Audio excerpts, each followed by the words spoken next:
Hey guys, how's it going? Thanks for tuning in to this week's video. Today is just an update video. I know I've been doing a lot more of those recently, but things have just been crazy and update videos are a lot easier for me right now, and I feel like there's a lot to update you on because babies are growing and changing and everything. So don't forget to subscribe to join my little YouTube community. Griffin's talking. If you haven't seen my previous update video, definitely check those out. So I talked a little bit about like my healing and the babies and like breastfeeding and Theo and just a little bit of everything. So I'm going to just like kind of touch base on those kind of again, just because a lot of stuff has changed. Okay, so we'll just start with the babies with breastfeeding. So I had a breastfeeding doctor appointment. There's a couple updates. First of all, okay, their weight is like crazy. She didn't tell me in pounds, but she told me like curve percentiles, and Freya went up from 1% to 3%, which is like, that's so awesome. And then No. It's not here. sad baby. Hi.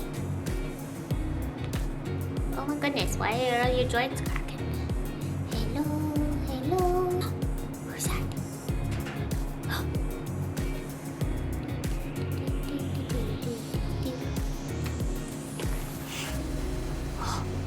Oh. Whoa, what's so And cool? then Griffin went from the 8th percentile all the way to the 18th percentile. So he's grown so much. He's so big. Look at how chunky he is. He's just a monster. My little baby. If you guys haven't watched my naming video for the twins, his middle name is Lyeth, which is Gaelic for gray, and he like has like red hair a little bit. So I always say that he's my little Gaelic baby, because Gaelic, I believe, is like Scottish, Irish type thing.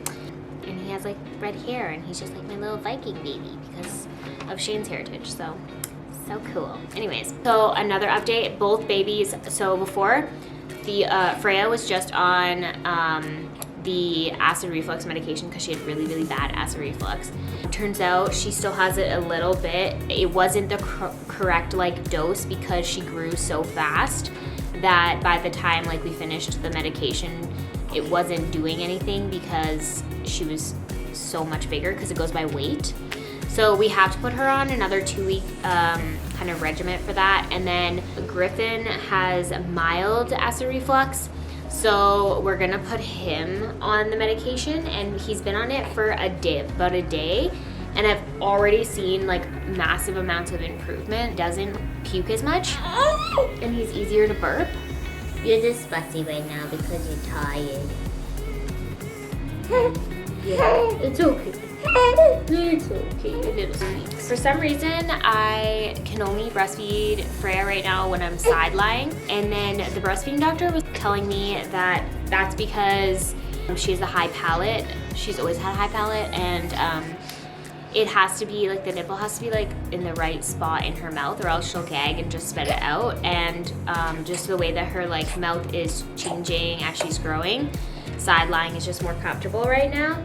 So she showed me a couple of positions to like try breastfeeding them. And then also Griffin clicks. If you guys have been keeping up with my update videos, we got their tongue ties and lip ties snipped, so there should be no like, did you guys hear that?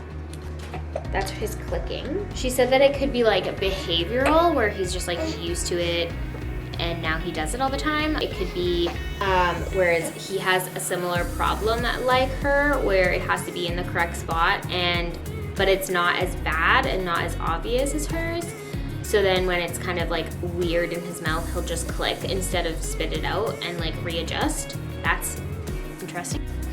Regarding sleeping, so Griffin is fully in his crib at night, and he sleeps like pretty good for a 3-month-old baby in there, and way better like in the crib than in the bassinet in our bedroom for sure. And so we wanted to convert Freya in the crib, but we had to wait until their leap was over, because I just feel like deal with one thing and don't keep adding because they're already more whiny, more clingy and everything when they're in a leap. So I wanted to wait till the leap was done. Now the leap's done, so Shane and I are gonna team tag that next week, trying to put them in the same room when they're sleeping.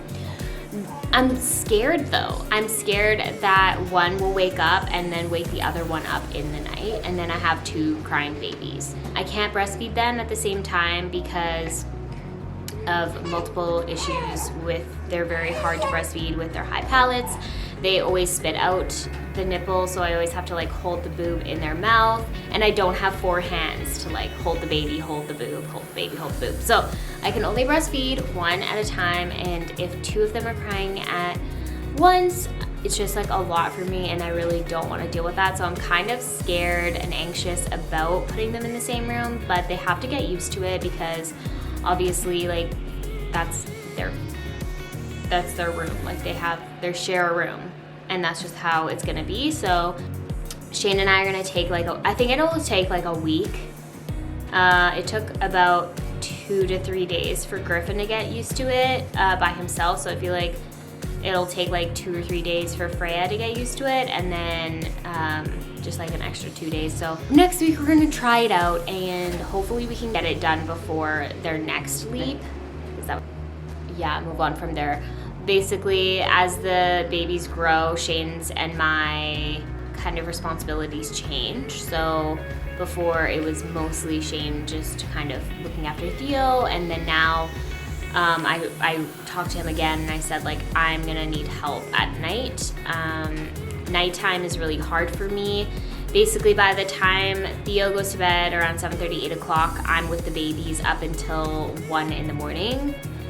Midnight/1 in the morning, putting them to bed because they cluster feed. So like one will I'll feed, burp, put them to sleep, and then the other one will need to be fed, burped, put to sleep, and then by that time the other one that I put to sleep will be up wanting more food, and then it'll just kind of go in that like cycle till midnight, 1 o'clock. And I feel as though if Shane helped me, because he has his own like work to do, and it's easier to get that work done obviously when he doesn't have Theo. I feel like if we team tagged it, it would only take like 2 hours instead of 4 hours, and we could get the babies to sleep a lot faster. Because like yesterday, he helped me and he was just rocking Freya. She just wanted to be held and bounce to bed. And like I can't do that. I can't do that for her when I have to breastfeed Griffin. There's challenges for sure, and it's really hard when like one is crying and I have to breastfeed the other, and I'm just like, you have to kind of cope because I can't get to you right now.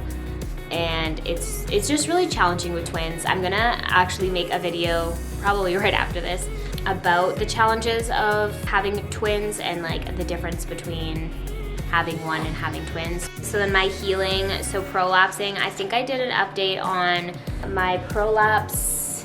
I told you guys about that like last time, but it was before my pelvic floor physio appointment, and I had like a lot of questions for her. So I went to that and I got all of them answered. So I'm here to share some stuff with you that I thought was interesting. So apparently prolapsing is super duper common. 50% of women who have had a baby prolapse in any shape or form. Basically, that's because of the hormones in your body, like relaxin and stuff. They're supposed to relax your body, the ligaments and tissues in your woman bits, so then a baby can go through there, right? So basically what happens is like your bladder, your uterus, and like your bowel is kind of like 3 drunk sisters. They all kind of lean on each other. When your tissues are really relaxed, you can have them kind of push up against like the vaginal wall. That's considered like prolapsing. There's like levels of prolapsing. Anyways, there's 3 different types of prolapsing. There's prolapsing of the bladder going in from the front, there's the bowel from the back, and then there's the uterus from the top. She said that the uterus is actually not as common to prolapse as the other 2, which is actually shocking because I thought that like it was falling out, but it was not. It was just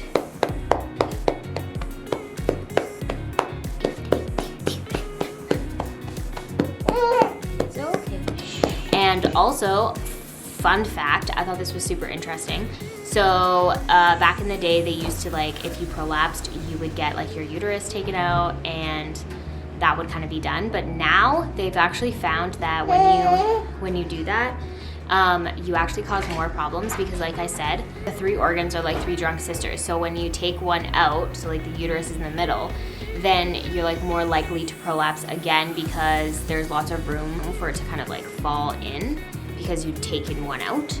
So that's interesting. They actually found that like within like a 20-year span of getting your uterus taken out, they've noticed that women prolapse again. So it's like a last resort, or like up until you're like 60, let's say, and then they'll be like, okay, we'll just take your uterus out, because by that time, 20 years down the line, you're 80 years old, like, you know? But they don't like do that to like 20-year-olds. Or they recommend like physiotherapy, and they wouldn't even touch you after you had a baby because, like I said, like the hormones are changing your elasticity. So post breastfeeding, all your hormones should kind of go back to normal, and then that should like stiffen up, and they shouldn't kind of lean so much on the walls. I thought that was interesting, that fun. One of the biggest questions, because obviously like I have to do stuff and to be a mom and like need to like lift things and do laundry and lift children and all of these things, that I was like, okay, well, I don't want to make these things worse, right? Like my diastasis recti and the prolapsing worse.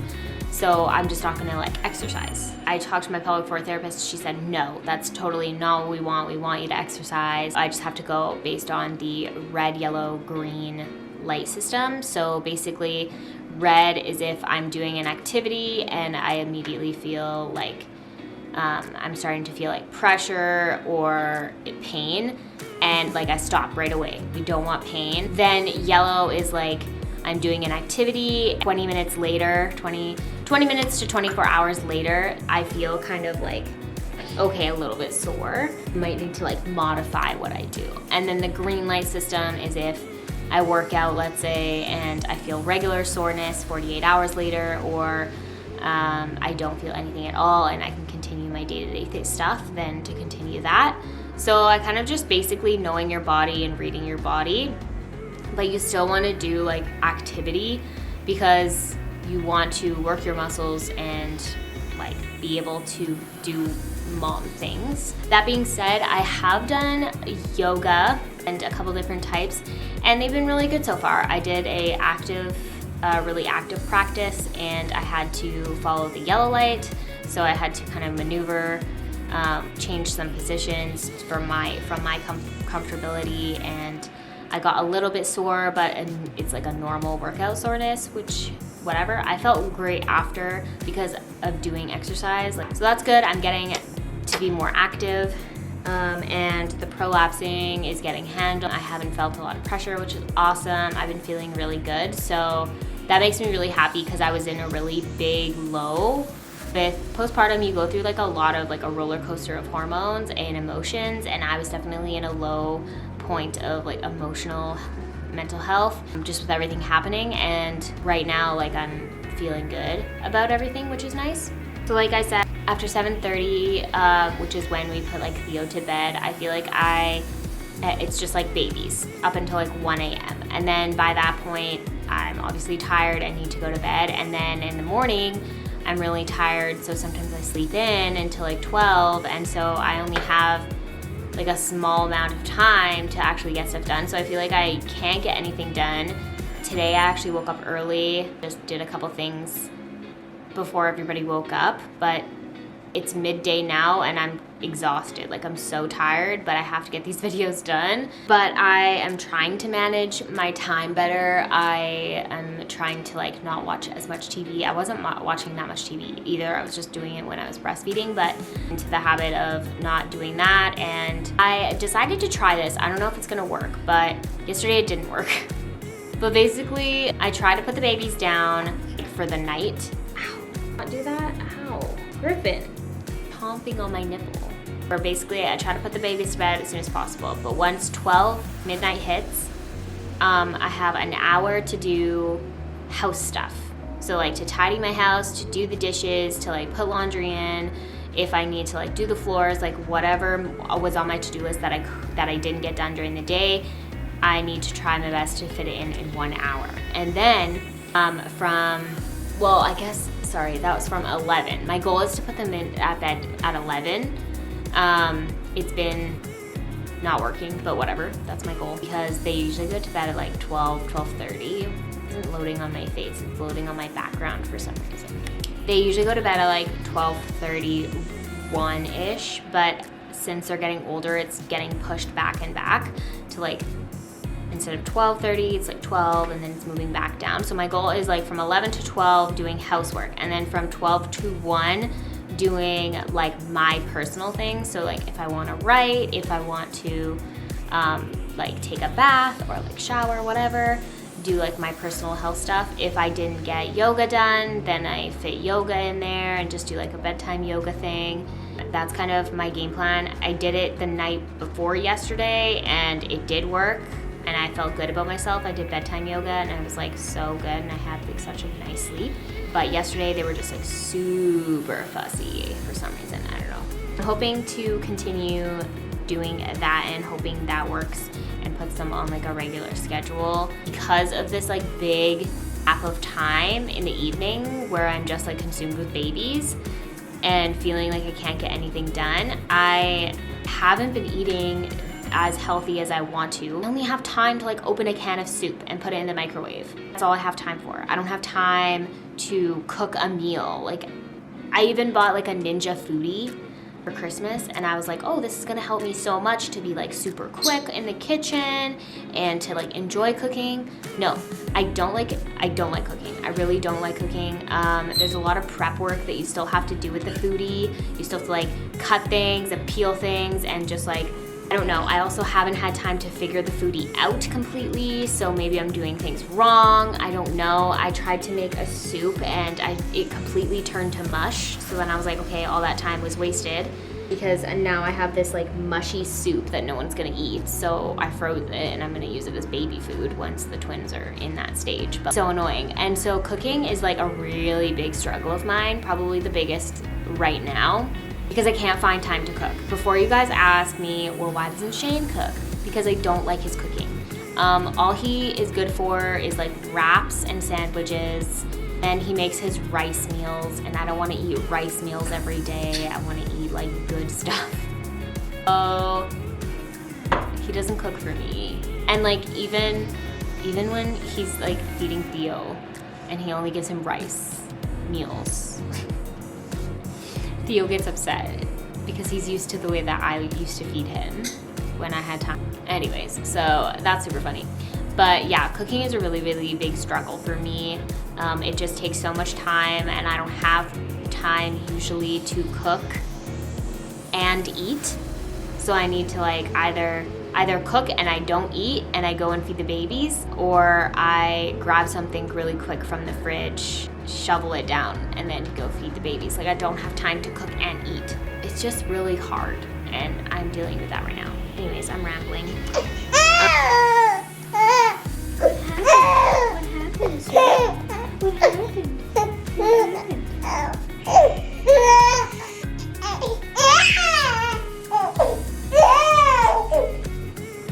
Those are real tears. Something happened. I don't know. What? What's wrong? What's wrong, honey? Oh, shh.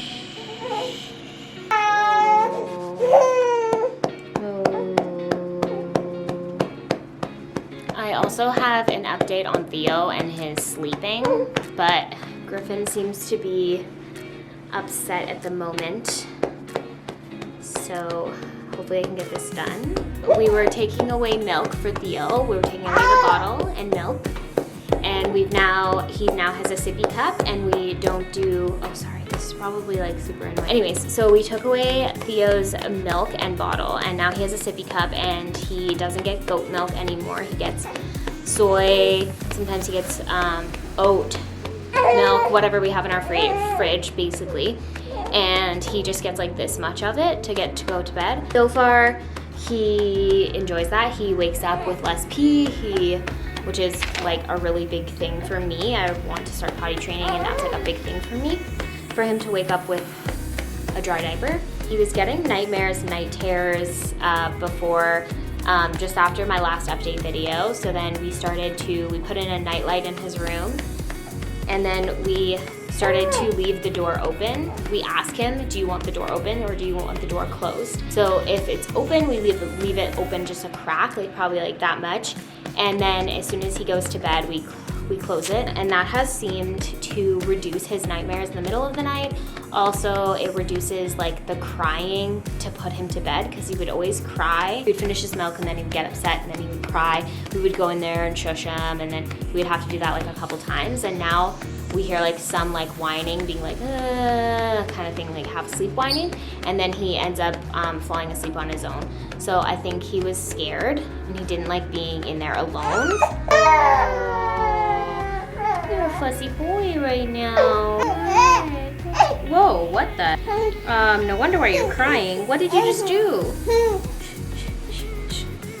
He cut himself with his nail in his mouth, and now his mouth is bleeding. He chews on his hand. I cut your nails yesterday, buddy. How did that happen?